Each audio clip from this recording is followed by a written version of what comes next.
எல்லாருக்கும் வணக்கங்க. நம்ம நல்லது செஞ்சாலும், கெட்டது செஞ்சாலும், நம்மளைய குறை சொல்றதுக்குன்னே ஒரு கூட்டம் தனியா இருந்துட்டு தானுங்க இருக்கு. சொல்றவன் சொல்லிட்டு போறான்னு சொல்லி போட்டு, நம்ம வேலைய பார்த்துட்டு நம்ம போனா மட்டும் தானுங்க லைஃப்ல அடுத்த கட்டத்துக்கு போயிட்டே இருக்க முடியும்.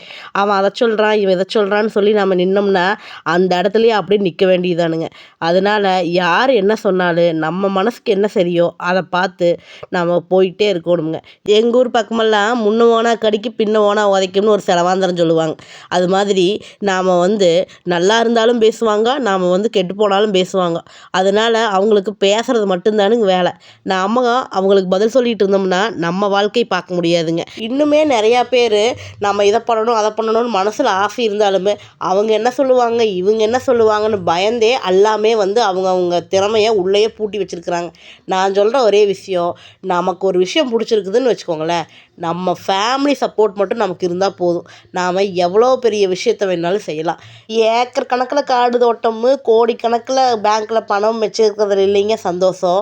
சந்தோஷம் அப்படின்னா நமக்கு பிடிச்ச விஷயத்த சுதந்திரமாக பண்ணுறதுலையும் சுதந்திரமாக பேசுகிறதுலையும் தாங்க இருக்குது. ஒருத்தர் நம்ம மூஞ்சிக்கு நேர் நம்மளை அவமானப்படுத்துகிறாங்க, நம்மளை இளக்காரமாக பேசுகிறாங்க அப்படின்னா மூஞ்சிக்கு நேர் பதில் கொடுக்க தெரியணும்.